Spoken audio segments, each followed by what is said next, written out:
In the FI space, I always like to say that the most valuable asset that most FIRE people have is that they are younger and they have more human capital. At 75, you might not be wanting to go to work, but at 45, 55, 60, you have that human capital where you can still earn money. We talk about all forms of capital in this show, and financial capital is only one of at least 8. There's the human capital, there's social capital, there's spiritual capital, and community capital, which is critical to retirement. So we need to talk about all of these. The psychological part, because you don't know what you don't know, and you could be in a space like I was where nobody was talking about this stuff, nobody was investing in the stock market. So just by listening to this podcast and starting to sort of get your mind around the fact that, hey, I think I can start to change this. I think I can move up the economic ladder. I can start to save a little something. So just in your mind, believing that, hey, it's possible. Maybe finding some good people that are great role models or people that have done it. Even like myself, if I inspire even one person, then I'm very happy. And I feel like, my work has been worth it. The trap is that now, almost in two ways, you're kind of trapped by where you have your assets that is not easily accessible, and your money's trapped in there. So I actually have been a victim of this, Bill. I feel like I got caught in the middle class trap. So what does that look like? So I retired early, and I did have some brokerage money. I had some cash, but the majority of my money was either in my home equity or it was in retirement accounts. So I didn't have enough in my brokerage account. Welcome to Catching Up to FI, a podcast on mindset, money, and life for late starters of any age on their journey to financial independence. I'm Bill, and I'm a late starter. I'm Jackie, and I'm also a late starter, and we're your host. We're here to help you on your journey to financial independence, no matter where you're starting. We're going to talk to experts, other late starters, and explore topics related to our mission. Join us as we catch up to FI together. Hello, and welcome back to Catching Up to FI. I'm Bill Yount with Jackie Cummins-Koski, and we're going to try something new. We get so many questions from you in the Facebook group, and we want to get more responding to our newsletter and messaging us, because we're going to start doing some Q&A episodes just to talk about the things that are on your mind. Right, Jackie? Yeah, and we love getting questions. So we're going to talk through it. We're going to be just as transparent as we always are. And all of these questions are very, very important. And a lot of times when we're recording our regular episodes, Bill, we really don't get into too many things that we might be thinking about. We want to highlight our guests. So now this is a chance to highlight you and your questions. Sure. And where do you want to start, Jackie? All right. Well, Bill, before we start with some of the questions we've gathered, I have a question for you. You have talked about your story, right? And part of that story, you were saying you got sold a whole life insurance policy that you thought was a bad idea once you started waking up about your finances, right?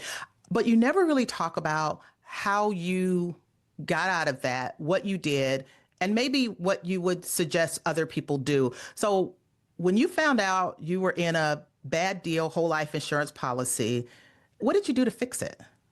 Well, take you back, in med school, we had just one lecture on financial literacy from an insurance salesman.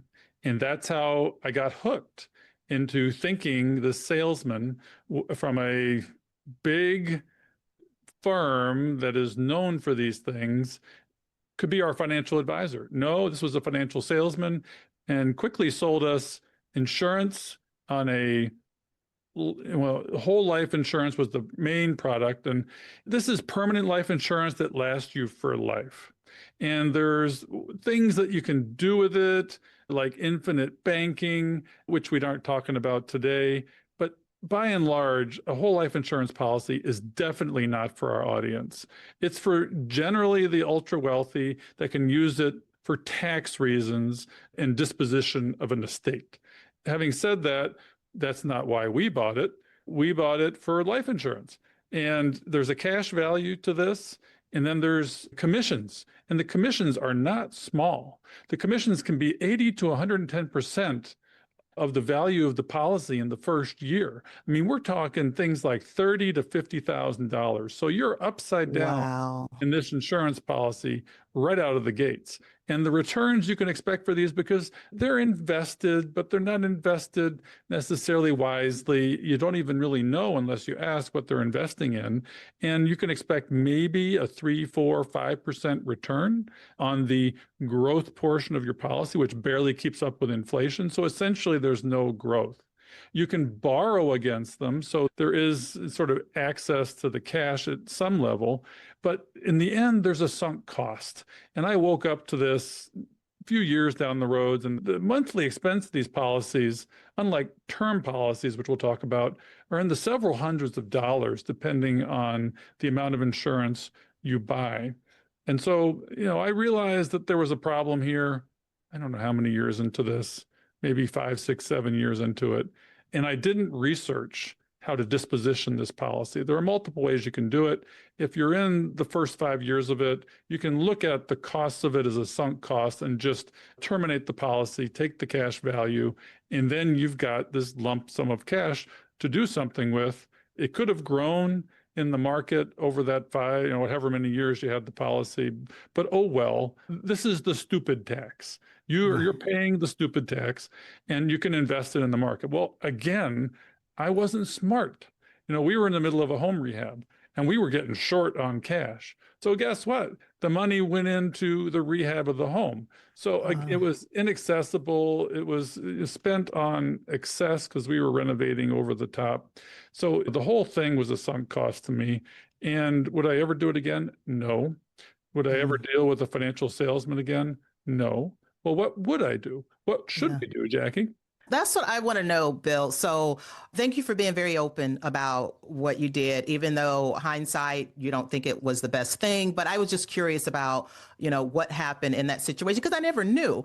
So the alternative to that probably is a great fit for most people. Again, everything that we do is for education and information purposes only.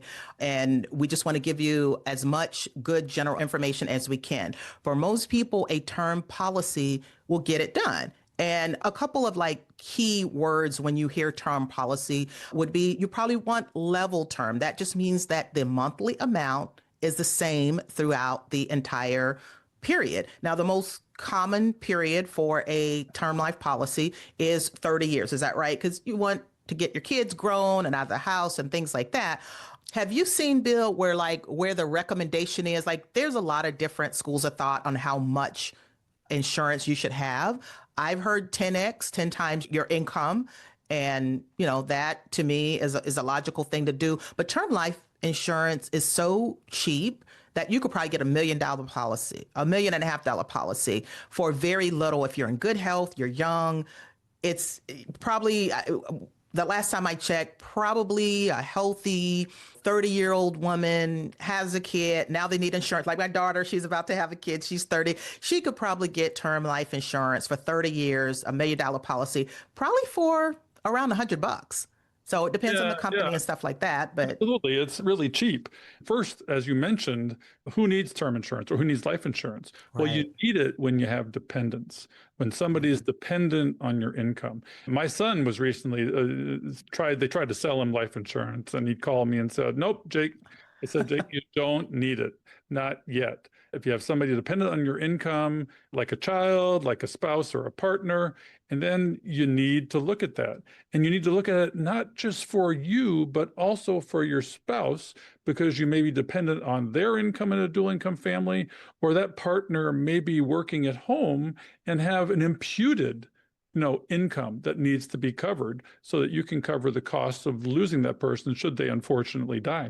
And one way you can look at this is to ladder your policies, which I did not know about at the time I bought these. So your 10x rule of thumb is good, but you're looking at the dime method, which is, what are your debts?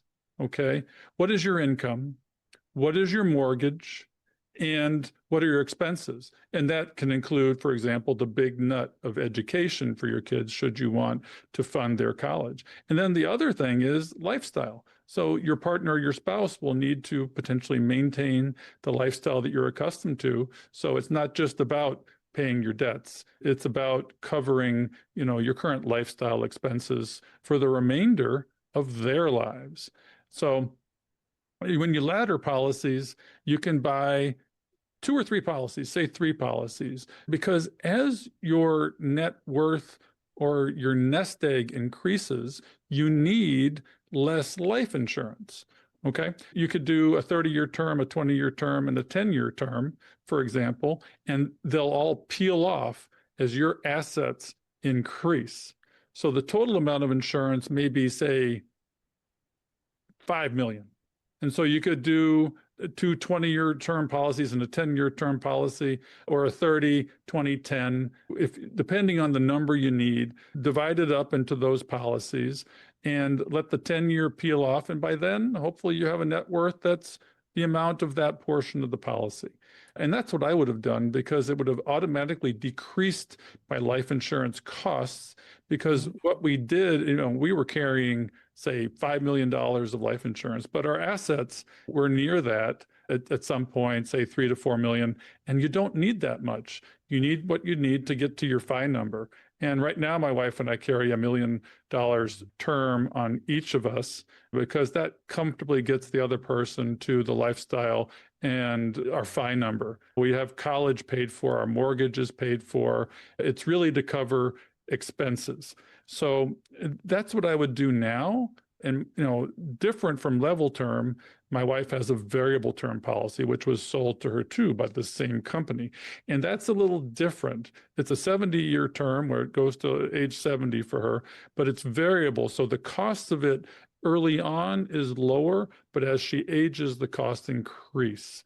And her policy, that's why the level is important, because it's the same amount. Gotcha. Her policy is every year it's going up now, and the cost of it's about 3 times what the cost of my monthly term policy is. Once I got out of that company and into another company, we never got around to getting her out of her policy, because as you get older, you need a physical. It isn't just a urine test. It isn't just about smoking.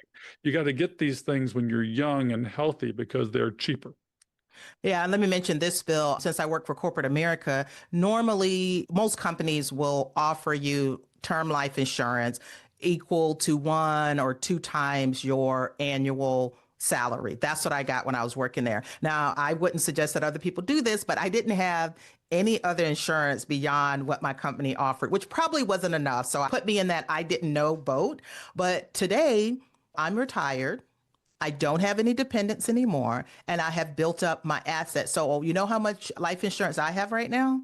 The big zero, I imagine. Zero. I don't have any. And for the longest, Bill, I thought that you needed to have insurance forever, but it's really only until you build up your assets that you really need it. Because again, the purpose is to cover expenses or to cover the lifestyle of someone that is dependent on your income. So I don't have anyone dependent on my income. I don't need to cover anyone else's expenses. I do have an account set up to take care of like final arrangements and things like that already, but I don't have any insurance. Now, probably I was underinsured when I just had my company's insurance. So be sure to look at that. And typically, if you're working for a company or an organization, they will let you buy extra insurance through them most of the time without any type of physical or exam. So that could be an easy way to get term life insurance. Bill, where else would people be able to like estimate what they need for insurance or to get term life insurance?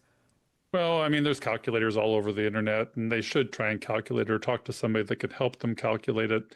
The other thing you need to think of, though, is you got to watch your beneficiary. And you got divorced. Your beneficiary was probably your husband at the time. Right. And when you get divorced, you've got to change that, because that can cause trouble, and you want to make your daughter your beneficiary. And actually, early on, Bill, my daughter was a minor, so I really couldn't have my daughter as the beneficiary. So I ended up putting someone else on there. Now she's an adult, so obviously she would be the one. But yeah, good point. Good point. Yeah, and you could say you wanted to help out somebody else. If you carried a policy and you didn't need it for your family, but you knew somebody else might be struggling, and if you were to pass away, you could pay for their child's education or whatever. I mean, there may be other reasons to do it, for estate planning purposes or for benevolence purposes, but for your own purposes, When did you cancel it, Jackie? When you were 5 or before that? You know, when I canceled it when I left my job and I retired and I didn't have it through my company anymore. So I never had any insurance outside of my company. That wasn't the right thing to do. I probably needed more insurance, or I could have at least gotten more insurance through my company. But again, I did not know. But here's another tip, and we can hop to the next question. But another tip is that when insurance pays out after you pass away, the beneficiary is not taxed. So that is tax-free money when you are the beneficiary on a life insurance policy and you get that money. So there's that. Yeah, I mean, life insurance is critical. Definitely do your research. We recommend for most people term life insurance. That's what I would have done. That's what most people probably should do. It's necessary. The best thing you want to hear is that you didn't need it in the end and you didn't die, Right. because you've got to insure against catastrophic loss, losses that you cannot recover from. And that goes along with disability insurance, umbrella insurance. This is why we have insurance, and we don't want it to pay out necessarily. We got to protect our assets. We got to protect our human capital. What is human capital, Jackie? Well, human capital is what it would take to cover what you contributed while you were living in terms of like an insurance term. That's what I would say is human capital. You might have a better answer for that. Say, for example, you earn $100,000 a year and that never escalates, which is going to, and you plan on working for 30 years. Okay, so you got $3 million there. You got $3 million of lifetime human capital.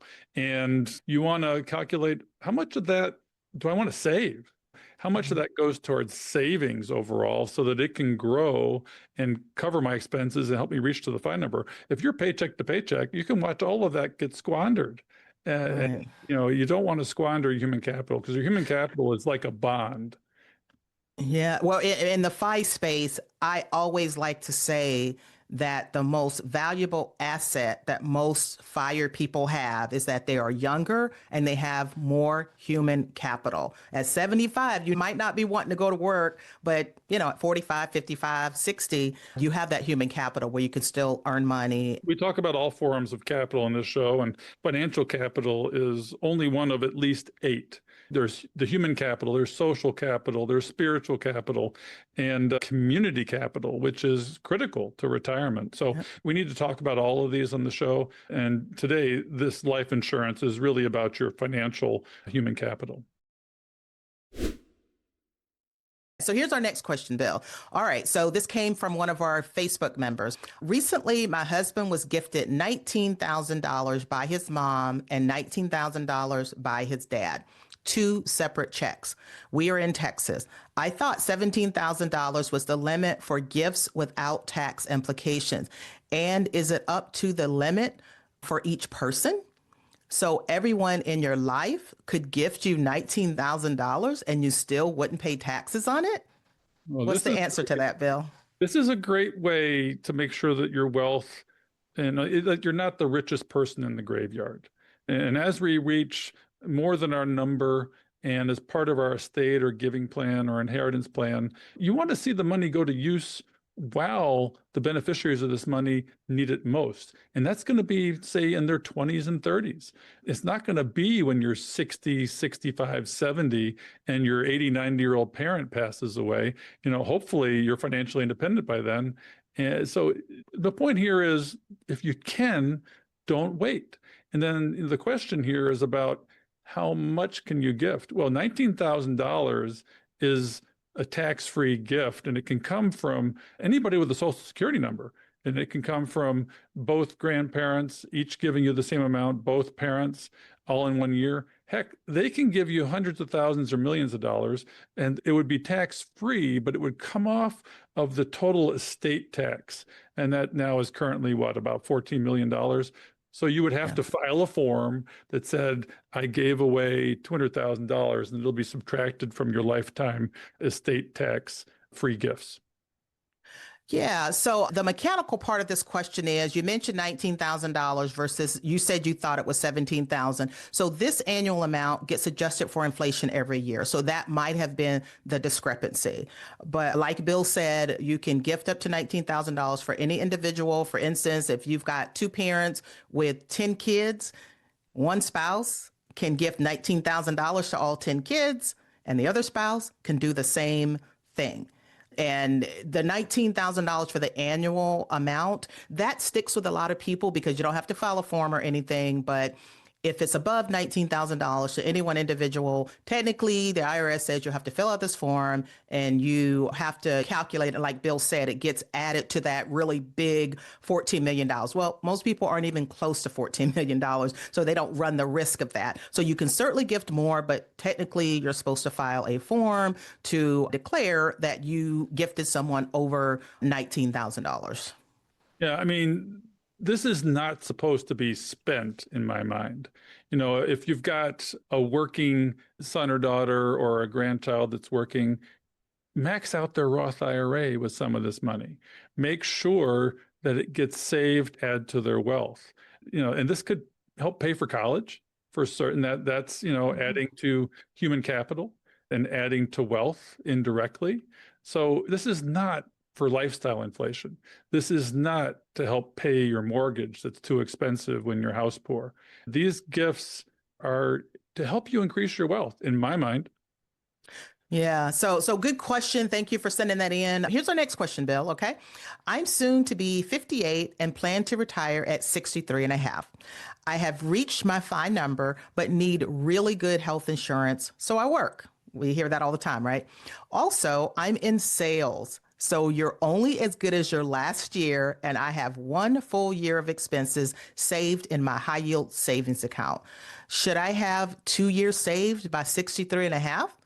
Love to hear your thoughts on how much cash to have at the time of retirement. Thanks in advance. What do you say, Bill?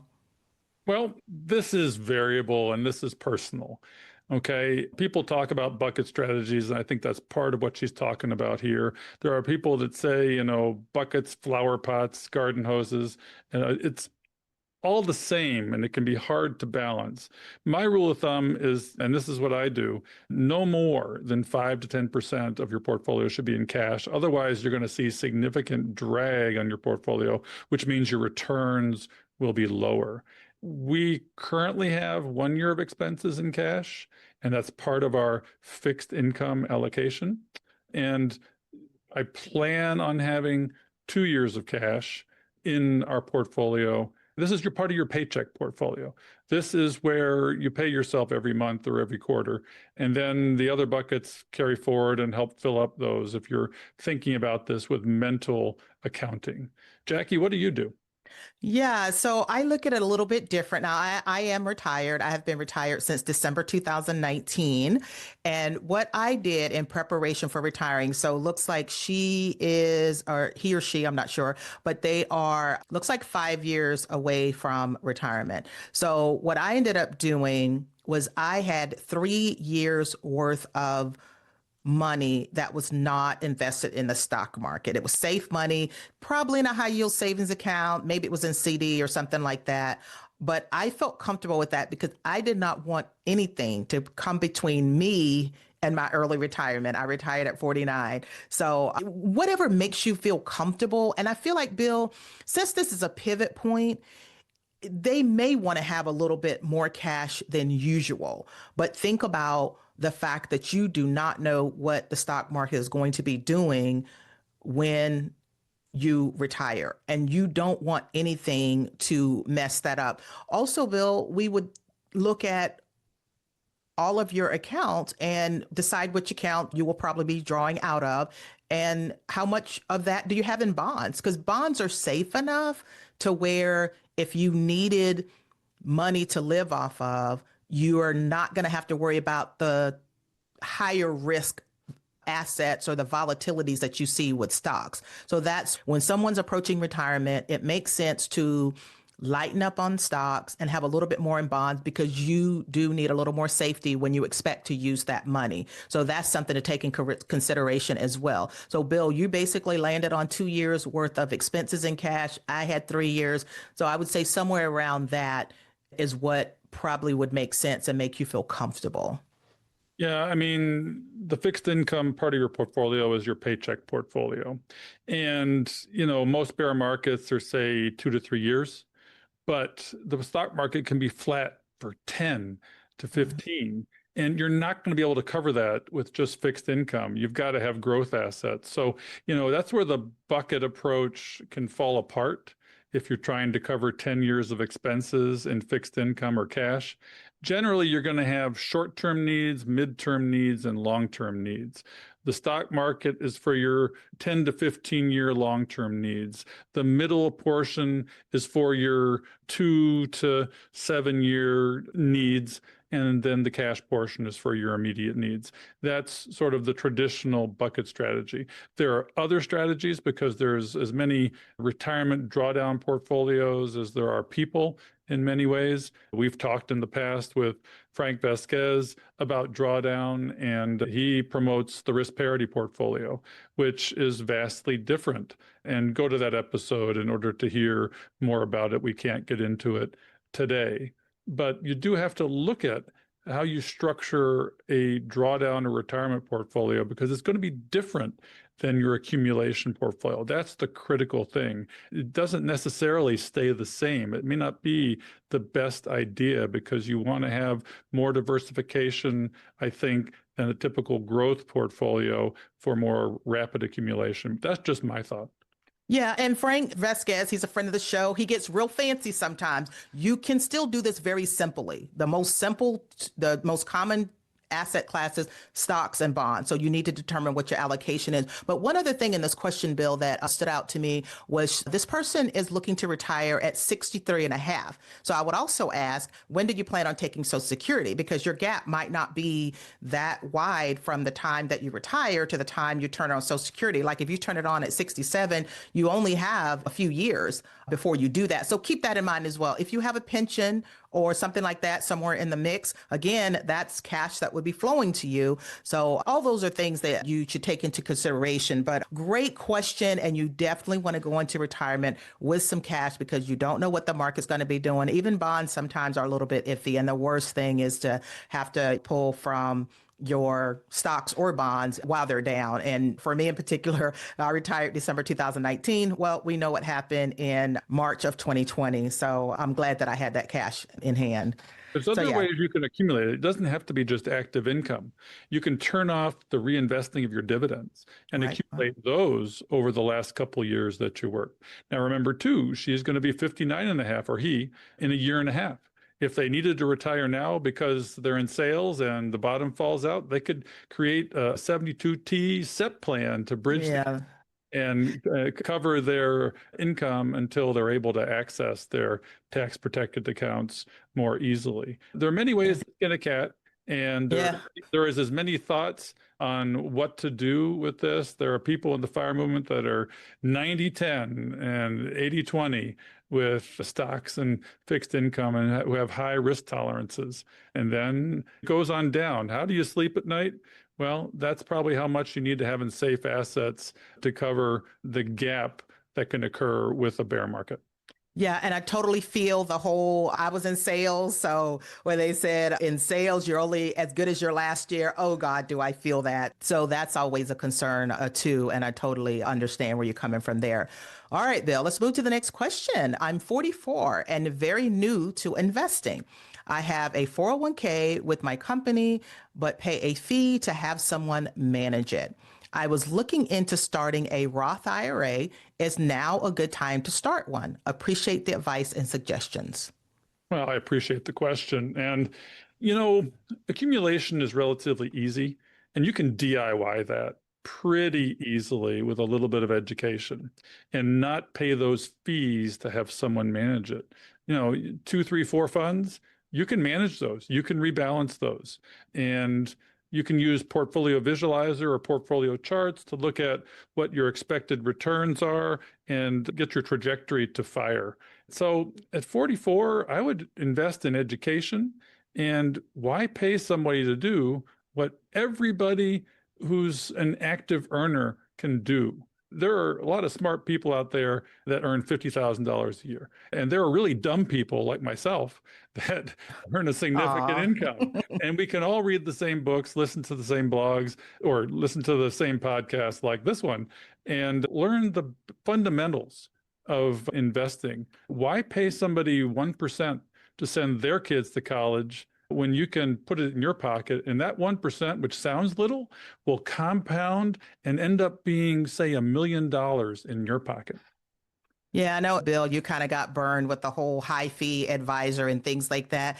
And when you're working, so you've got a 401k, so you're working for a company. Typically, if you don't do anything, the company is going to default you into a target date fund. They're not all created equal, but every 401k has a list of funds that are available. And typically, there's a link that you can click that will give you a one-page snapshot so you can see what's in there. So I want you to know what you're invested in. So be sure to take a look at that. Now, it depends. When you've got something as simple as that through a workplace plan, you may find it easy enough to do it yourself. But if you do want this person to continue managing it, I would challenge you to make sure you know what you're paying them, not just the percentage. I want you to convert that to a dollar amount so you can better understand how much you're giving up and is it worth it to have this person manage your money. I will never say you should never, ever do it, but I want you to know what you're paying. Don't give up the match. So make sure you're still getting the match. But you mentioned that you were looking at starting a Roth IRA and you were asking, is this a good time? Is this a good time, Bill? Roth IRAs are always a good time. Yeah, that's my answer. It's always a good time. It's always a party. It's not a big number, but it can make a big difference because it may go in after tax, but it comes out tax-free and you have access to the capital you put in, not necessarily the gains, tax-free. It can function even, and not that you want it to, but as a catastrophic emergency fund and so you have access to this money better than pre-tax money. Not that I recommend that. You want to put, I think personally, all what you invest in a Roth IRA should be growth. It should be, in my Roth IRA, I have 100% equities. I want that money to grow.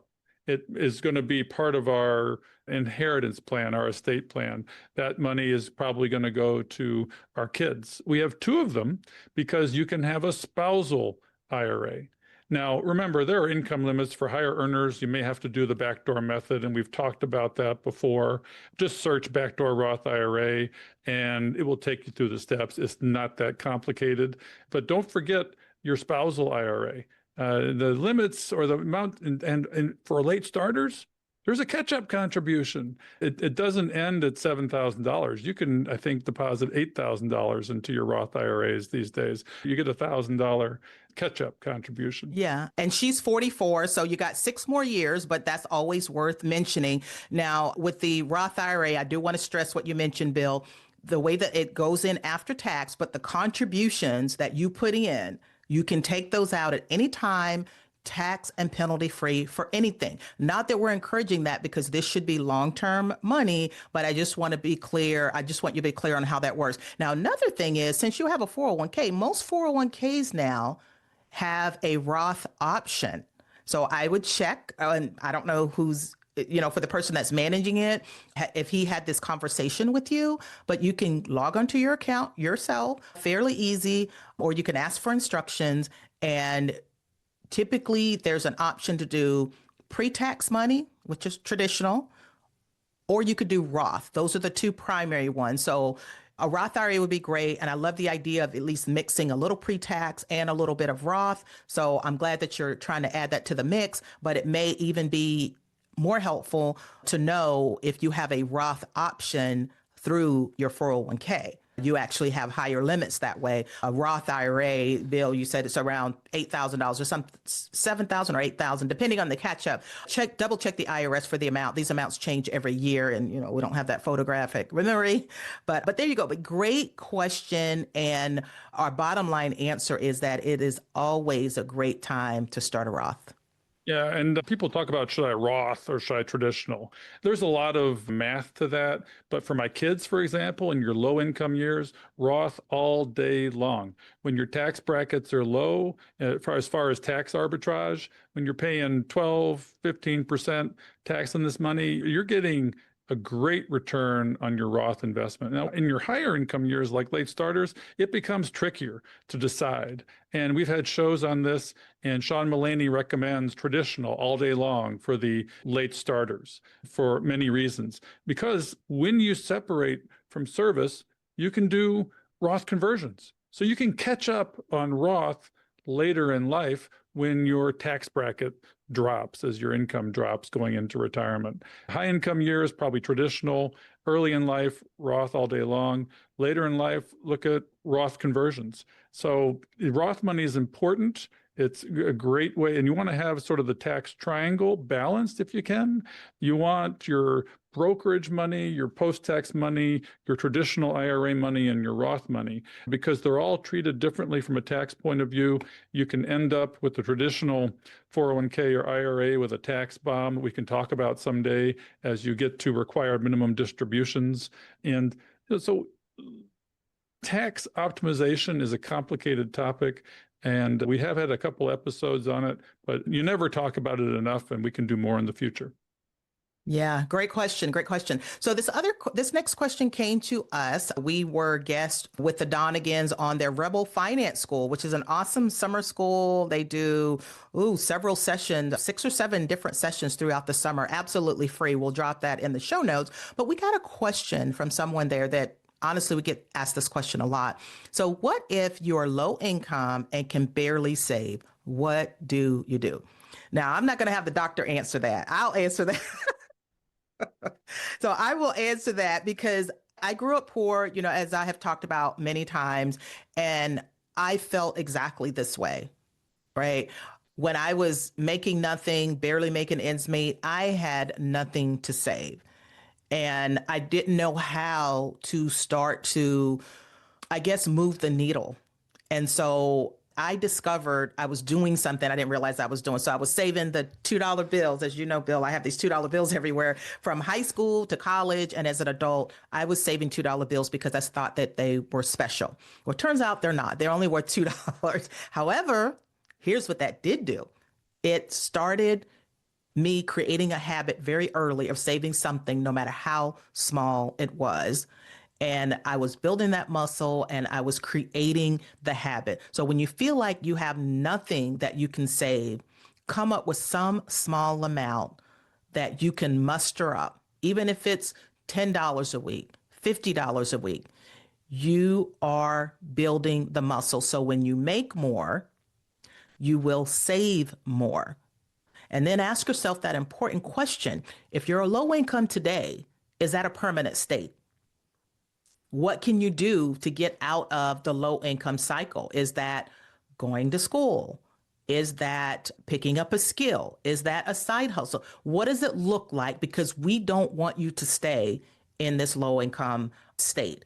For me, I ended up going to college. After college, I had a couple of, not so great paying jobs. And then finally, I got a great steady job, and that was making the difference. And I just naturally started saving more because I had already built up the muscle. So this is what I think you should do, because when you're low income, the whole advice about cutting expenses, well, normally your expenses are down to the bone already. So there's not a lot of room for that. But I love this question, and I don't want low income people to feel left out or feel that it's impossible to start to move the needle.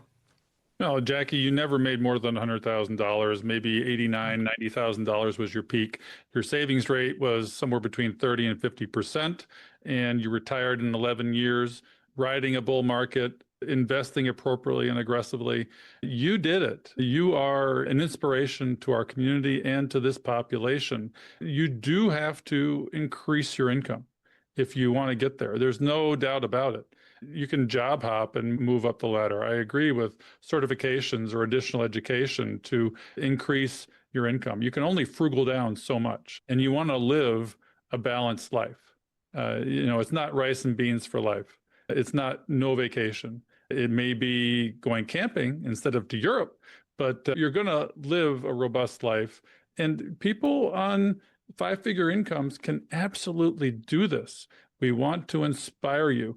Build those savings muscles, build your income, and you will move up the wealth ladder. We're about to have a conversation with Nick Majuli, and his new book coming out is all about climbing this wealth ladder and how to get there. So look forward to that one. Yeah. And the mindset stuff also is very important, the psychological part, because you don't know what you don't know. And you could be in a space like I was where nobody was talking about this stuff. Nobody was investing in the stock market. So just by listening to this podcast and starting to sort of get your mind around the fact that, hey, I think I can start to change this. I think I can move up the economic ladder. I can start to save a little something. So just in your mind, believing that, hey, it's possible, maybe finding some good people that are great role models or people that have done it. Even like myself, if I inspire even one person, then I'm very happy. And I feel like, my work has been worth it. So yeah, hang in there. And even low income earners at one point or time in their life can start to make a difference in changing their financial situation. One last question, and this one has a few moving parts, but we have been wanting to talk about this, so I was glad to see it. This is also from our Facebook group. So can someone explain what a middle class mindset is? It doesn't sound positive. What does it apply to? Does it apply to people with debt, like a mortgage, 2.99% or 3%, a car? I guess this is what they were asking about their situation. But also having no credit card debt. They mentioned that. No consumer debt, no student loans, 6-figure income, and a 7-figure net worth. So I guess they were talking about themselves. So just the fact that I have that debt put me in that mindset. So I believe, Bill, she's talking about the middle class trap.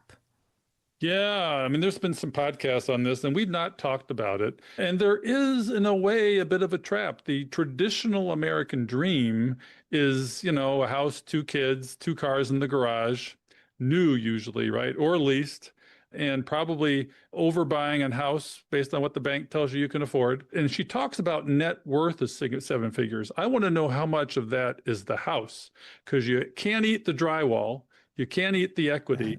What is your nest egg is really what you want to know, because that is liquid and that is the wealth you really want to count towards your FI number.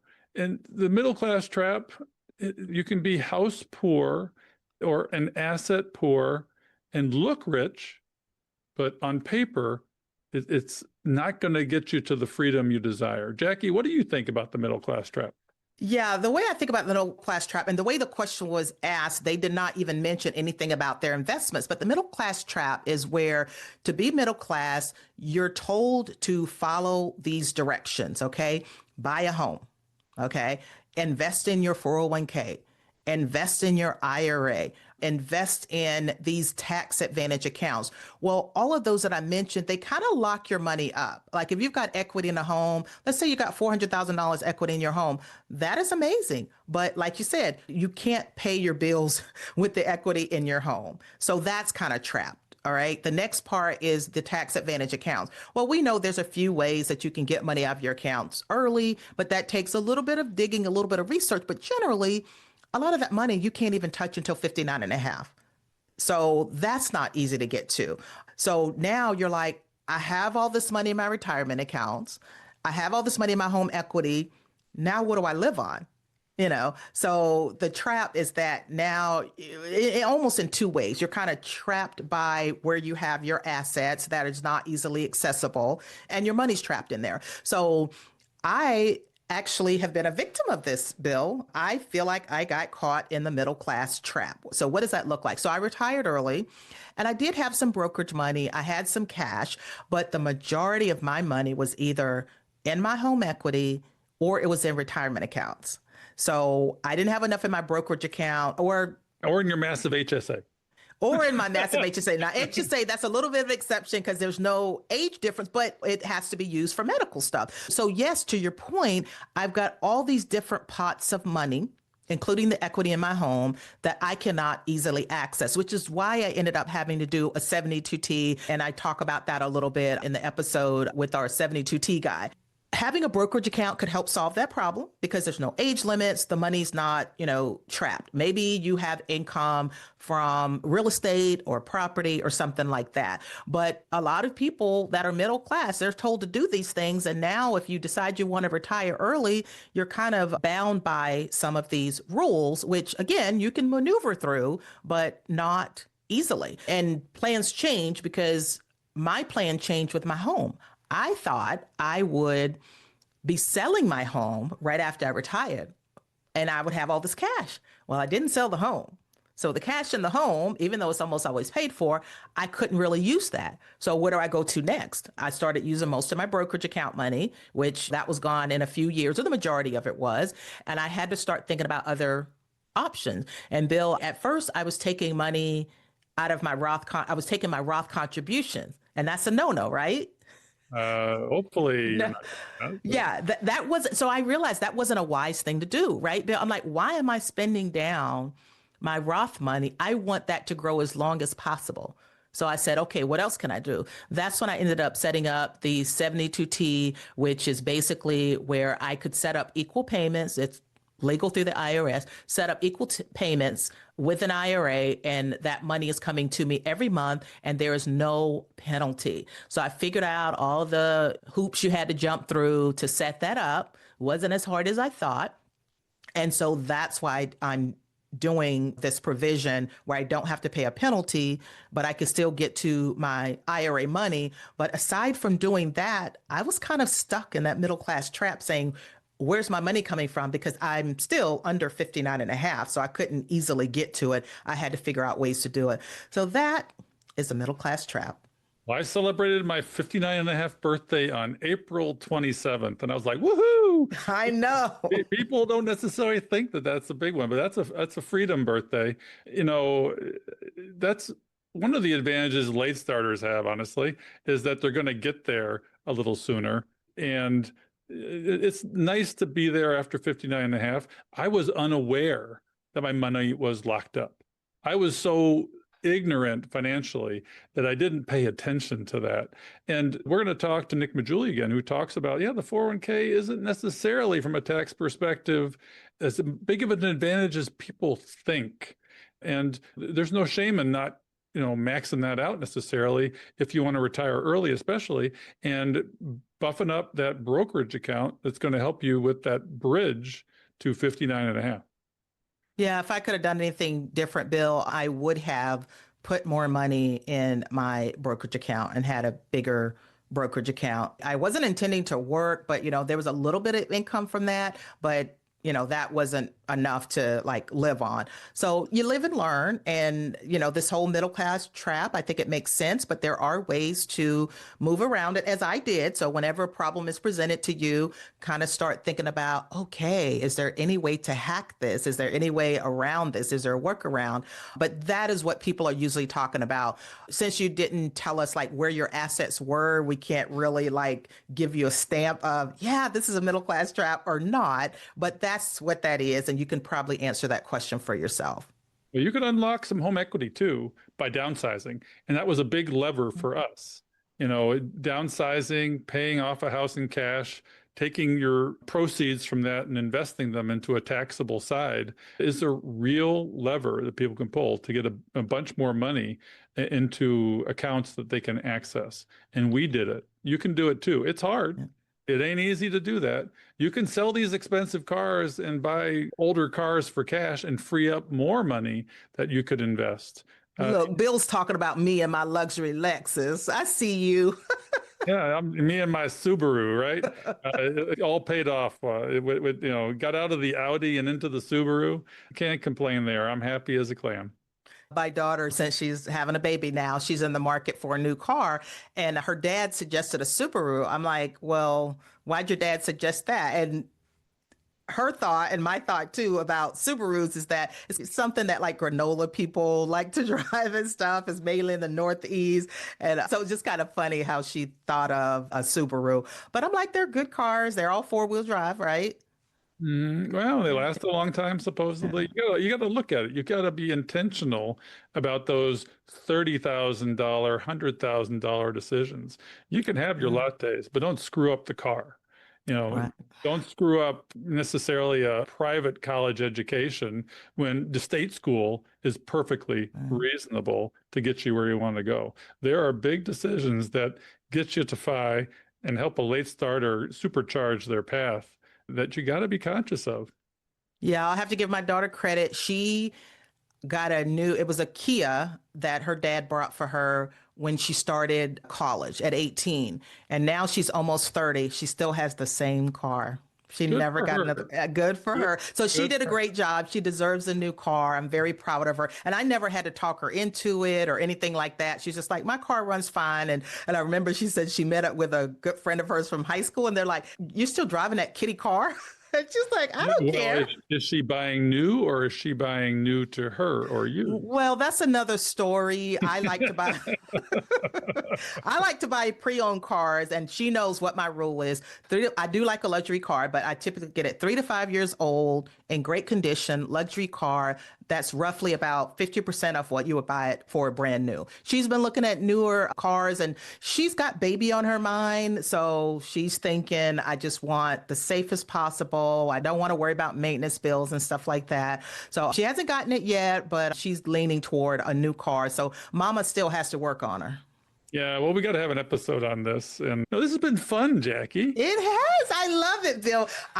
Thank you for opening up about what you did with your whole life insurance policy at the beginning. I know I sprung that on you, but I wanted to know, and it sounds like you don't think you did the right thing, but on the show, we're vulnerable, we're open, and thank you for being open and sharing that. And thank you, everyone that posted a question. We're able to scour different places where we're at to see the questions that you're asking, but you can reply to our newsletter with a question. You can drop a question in the Facebook group. You can tag us on social media at Catching Up to Fi and say, this is a question I'd love answered on the podcast. And we very well may answer your question on one of our shows, just like we did today.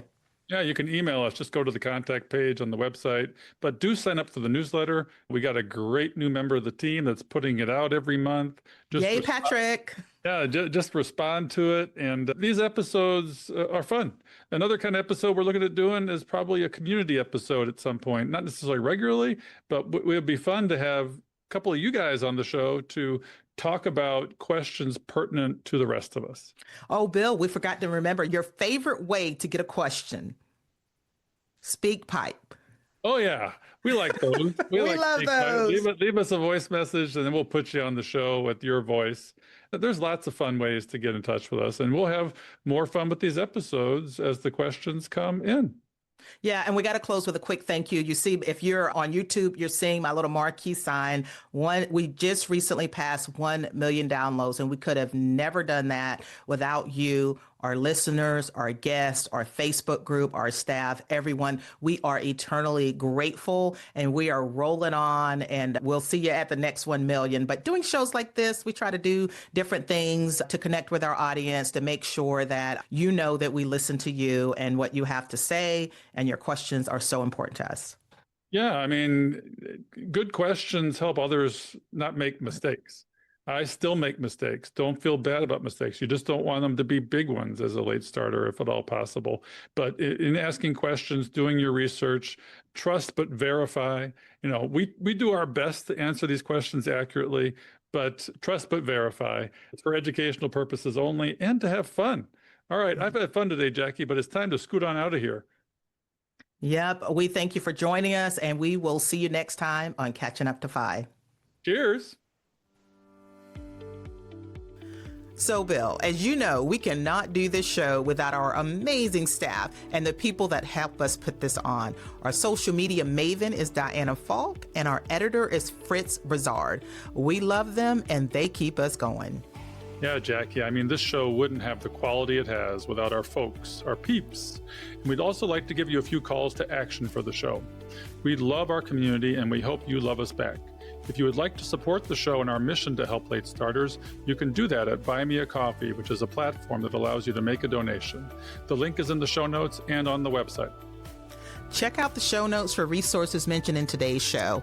Also, head on over to our website at catchinguptofi.com and check out our vetted resources, partners, and affiliates for discounts and their services, because we love sharing great deals. Please share the show with others and head on over to our Facebook community to help us grow. If you prefer video, head on over to YouTube and watch the show there. We hope you've enjoyed this episode of Catching Up to Fi. We would appreciate it if you could also leave us a 5-star review to help our message reach others. And while we are financial educators that love to teach, remember that our content is for general education and information purposes only. We are not providing financial, legal, or tax advice. Always do your own research or consult a professional before making important decisions. So, Jackie, we'll see our audience next time on Catching Up to Fi. Cheers.